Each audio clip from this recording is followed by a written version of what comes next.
क्या मुझे लगता है यार हम इंडियंस बहुत ज़्यादा सेल्फ ऑब्सेस्ड हो गए, बहुत ही ज़्यादा सेल्फ ऑब्सेस्ड हो गए हम लोग। Have you seen people who appreciate themselves when they Yon? देखा तुम लोगों ने कि लोग आजकल दवाई लेते टाइम अपनी तारीफ करने लगे हैं, इतने ज़्यादा सेल्फ ऑब्सेस्ड हो गए हैं। नहीं देखा कि शाबाश।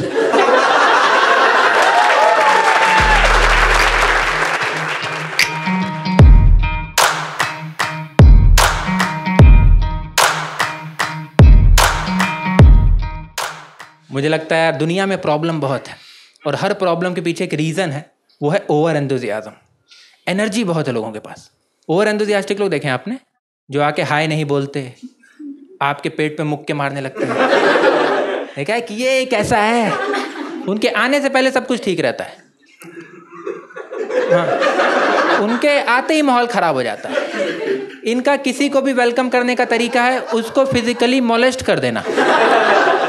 तुम लोगों ने कोट पढ़ा, live each day as if it is your last. हाँ, ये इनके दिमाग में छप गया है। इनको लगता है जिंदगी बहुत छोटी है,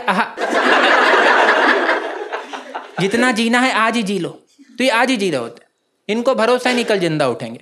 ये हर चीज़ से मज़ा चूस लेते हैं, हर चीज़ एंजॉय करना है इनको। आप जा रहे हो, आपकी चप्पल उतर जाए, उस पर ऐसे लात मार देते हैं, पूरा एंजॉय करना है।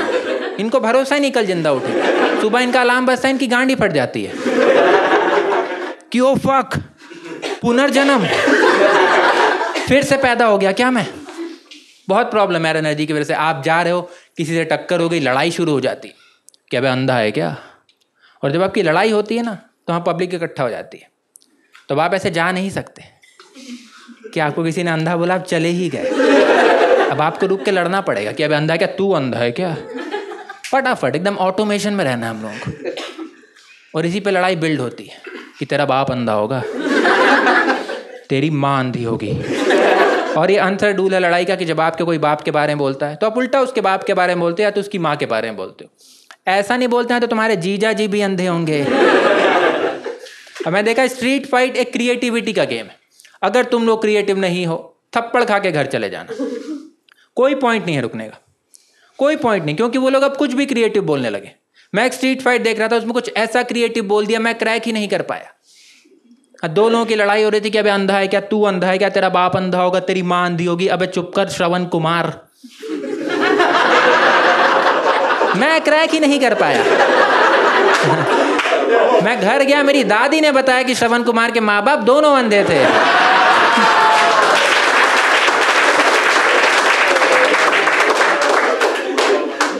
देख रहे हो, एक छोटी सी टक्कर, हाँ, नेशनल इशू बन गई। श्रवण कुमार को ले आए वो वापस। आज की जनरेशन जान गई श्रवण कुमार के बारे में। क्यों? क्योंकि एनर्जी बहुत है लोगों के पास, लेकिन इसका सॉल्यूशन भी है। और यही बात मैं आज आप लोगों को बताने आया हूँ। मुझे लगता है दुनिया की सारी प्रॉब्लम सॉल्व हो जाएगी अगर हम सब लोग लेजी बन जाएं तो। सोच के देखो, आप जा रहे हो, किसी से टक्कर हो गई, अबे अंधा है क्या, हाँ, खत्म, बचा ही नहीं कुछ। गिल्ट में आ जाएगा, पैर छू लेगा तुम्हारे। माँ का दूध पिया है तो बाहर मिल नहीं पिया है। और माँ के दूध से कैसे डिसाइड कर ले रहे यार किसको मारना है किसको नहीं मारना है, कौन सा पैरामीटर है ये। और अच्छा है इंडियन आर्मी ये पैरामीटर यूज नहीं कर रही है कि सर 5 आतंकवादी पकड़े गए, क्या किया सर, 3 को मार दिया, बाकी तो माँ का दूध ही नहीं पिया था सर। लास्ट मोमेंट पे छोड़ना पड़ गया उन लोगों को। घूम रहे हैं भी दिल्ली मेट्रो में।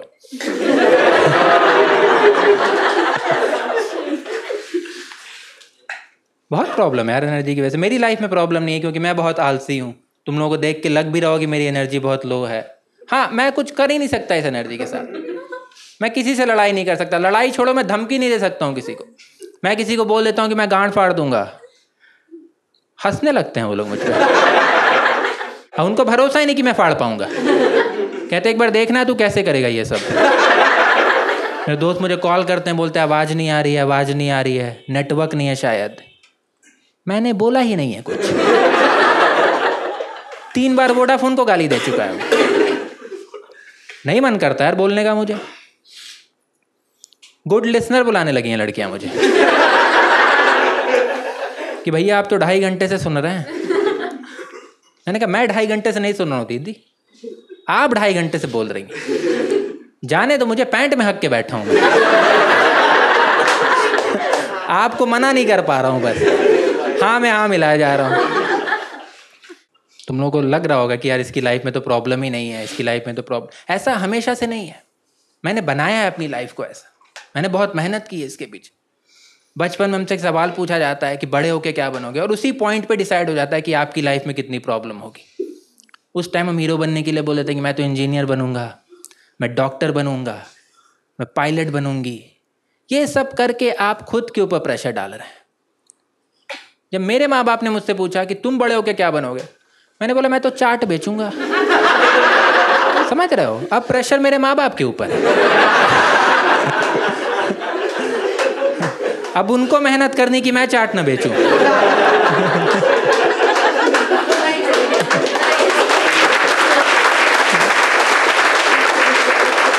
हाँ, पूरा कंट्रोल में रखा है मैंने उनको, पूरा कंट्रोल में रखा है। स्लाइटेस्ट डिस्कम्फर्ट में मैं आलू उबालने लगता हूँ। कि तुरंत टिक्की बना दूंगा, तुरंत टिक्की बना दूंगा मैं। बहुत प्रॉब्लम है यार। आप सोचो ना, दुनिया की जितनी भी प्रॉब्लम है, जितनी भी लड़ाइयाँ होती हैं, दंगे होते हैं, प्रोटेस्ट होते हैं, वो सब ओवर एंथुसियास्टिक लोगों ने ही क्रिएट किया है। सब एनर्जेटिक लोगों का ही काम है। तुमको लगता है कि मेरे जैसा आदमी कभी दंगा करेगा? कहीं से नहीं लगता। मैंने मूवीज वगैरह में देखा है कि वो कॉल करके बुला देते हैं कि भाई लड़के लेके आ जा, और वहाँ 20 लोग पहुँच जाते हैं। कैसे पहुँच गए भाई तुम लोग बिना किसी इंस्ट्रक्शन के? हाँ, कैसे पहुँच गए? कॉलेज टाइम की बात है, मेरा एक दोस्त है दीपांशु, उसकी लड़ाई हो गई दूसरे कॉलेज वालों से। शाम का टाइम था, मैं कॉलेज से आके सो रहा था, उसने मुझे कॉल किया कि भाई लड़के लेके आ जा, लड़ाई हो गई है। और मैंने बहुत ही जेन्युइन सवाल पूछा कि अभी आना है? तो उसने मुझे 3-4 गालियाँ दी, जिससे मेरी नींद खुल गई। मैं उठा, मैंने देखा बाहर सूरज डूब रहा है, ठंडी हवा चल रही है, चिड़ियाँ बोल रही है। मैं उठा, मैंने मुँह धोया, मॉइस्चराइज़र लगाया और मम्मी को बोला कि चाय बना दो। और मम्मी लोग कहे तो क्या दिन भर चाय पीता रहता है? हाँ, तो मैंने तुरंत किचन से एक आलू उठा लिया। तो मम्मी बोली ठीक है अभी बना रही हूँ, अभी बना रही हूँ। तभी दीपांशु का दोबारा कॉल आ गया कि भाई कहाँ पहुँचा? मैंने कहा बगल वाले रूम में। हाँ, 5 ही मिनट हुए हैं अभी, बस चाय पी के निकल रहा हूँ। तो फिर से मुझे गाली देने लगा। इस बार उसके गाली में लेयर्स थे, मैं बता नहीं सकता, लेकिन वो यही कह रहा था कि भाई तू चूतिया है, ये लोग मेरी खाल उधेड़ देंगे और तू चाय पीता रहेगा। मैं समझ गया कि दोस्त मुसीबत में है, ये ओकेशन चाय पीने का तो नहीं है। मैंने मम्मी को मना किया कि चाय मत बनाओ, कॉफ़ी बना दो। मम्मी कॉफ़ी बनाने लगी और मैं कपड़े पहनने लगा। और कपड़े पहनते पहनते मैं सोच रहा हूँ कि दीपांशु से कन्वर्सेशन क्या हुई थी मेरी। तो उसने बोला था कि लड़के लेके आ जाना। कौन से लड़के लेके आने हैं? हाँ, क्योंकि मेरे फ्रेंड सर्कल में सिर्फ 2 ही लड़के हैं, एक मैं, दूसरा दीपांशु।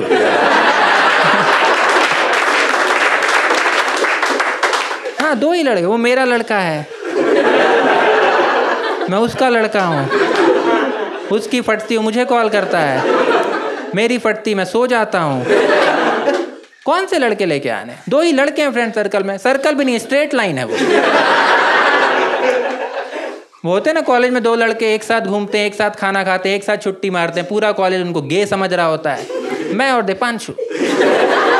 मैंने उसको कॉल किया कि भाई तू लड़के लाने के लिए बोल रहा था, कौन से लड़के लेके आने हैं? मैं तो यहाँ किसी को नहीं जानता, तू भूल गया क्या कि हमारे सर्कल में कोई है ही नहीं? इस बार उसने मुझे गाली नहीं दी। हाँ, वो समझ गया था कि गाली असर नहीं कर रही है मुझ पर। गिड़गिड़ाने लगा, कह रहा भाई कुछ भी कर यार, कहीं से भी लड़के लेके आ, ये लोग मुझे मार देंगे। कहीं से भी लड़के लेके आ, हो सके तो क्लास के व्हाट्सएप ग्रुप पे मैसेज कर, वहाँ तो लड़के ही लड़के हैं। ये बोल के उसने फ़ोन काट दिया। और मैंने कहा बहनचोद, क्लास का व्हाट्सएप ग्रुप भी है?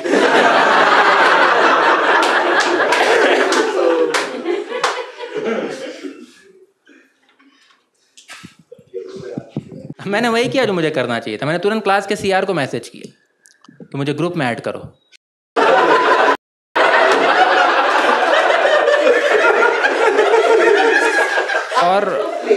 और उसका रिप्लाई आया उधर से कि तू है कौन? मैंने कहा ये सब का टाइम नहीं है अभी हमारे पास, I am on a mission right now, जल्दी मुझे ग्रुप में ऐड करो। उसने मुझे ग्रुप में ऐड किया, मैंने ग्रुप में मैसेज डाल दिया कि दीपांशु की लड़ाई हो गई है, इंटरेस्टेड कैंडिडेट्स प्लीज DM।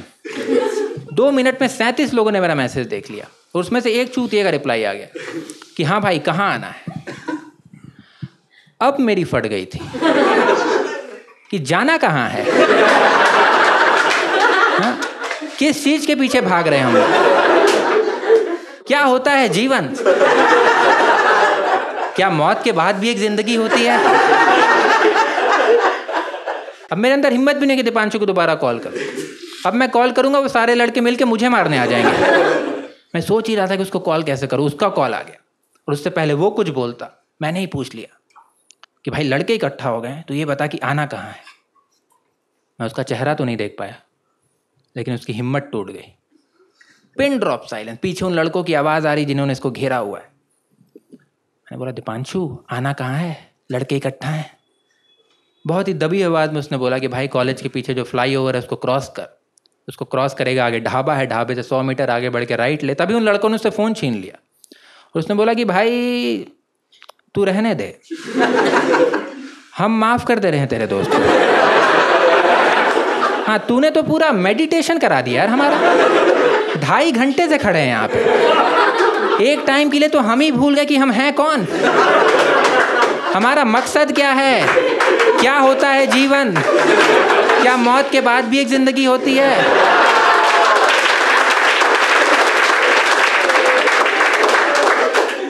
फिर ये सब जब इंसिडेंट हुआ ना, तो मैं थोड़ा सा चौड़ में आ गया यार कि दीपांशु की जान मैंने ही बचाई है। क्योंकि अगर मैं एनर्जेटिक होता, मैं वहाँ 5 मिनट में पहुँच जाता। वो लोग मुझे और दीपांशु दोनों को कूट देते। समझ रहे हो? लेकिन इस बात का एक्नॉलेजमेंट है ही नहीं कहीं। कोई तारीफ नहीं कर रहा इस चीज़। मेरे दोस्तों को ये बात पसंद ही नहीं है कि मैं आलसी हूँ और खुश भी हूँ। वो हमेशा मुझे ताना मारते रहते हैं कि तू कैसा मरा मरा सा रहता है, हाँ? तू कैसा सड़ा सड़ा सा रहता है। मैंने एक दिन उनसे गुस्से में बोल दिया, give me 1 reason why I should be more energetic. तो मैं ऐसे रूम में 5 लोग बैठे थे, तो उनमें से एक मुझे कहानी सुनाने लगा। उसने बोला मेरे पापा एक कहानी सुनाते थे। एक बार एक रूम में 5 लोग बैठे थे, उसमें से 4 एनर्जेटिक थे, एक आलसी था। थोड़ी देर बाद भूकंप आ गया, जो 4 एनर्जेटिक लोग थे वो भाग गए, लेकिन वो आलसी नहीं भाग पाया और वो मकान गिर गया और उसके नीचे वो दब के मर गया। क्रिएटिविटी देख रहे उनकी। ये बीटेक फाइनल ईयर के स्टूडेंट हैं। अभी 2 महीने बाद इनका प्लेसमेंट है, किसी कंपनी में जॉब करेंगे अभी ये जाके। मैंने कहा ग्रेट, मेरे पापा भी एक कहानी सुनाते थे। एक बार एक रूम में 5 लोग थे, उसमें 4 एनर्जेटिक थे, एक आलसी था। थोड़ी देर बाद भूकंप आ गया, जो 4 एनर्जेटिक लोग थे वो भाग गए, लेकिन वो आलसी नहीं भाग पाया। लेकिन थोड़ी देर बाद भूकंप रुक गया। समझ रहे हो? और जो 4 लोग भूकंप से बचने के लिए भागे थे वो सीढ़ी से गिर के मर गए। चलो thank you guys, please welcome back.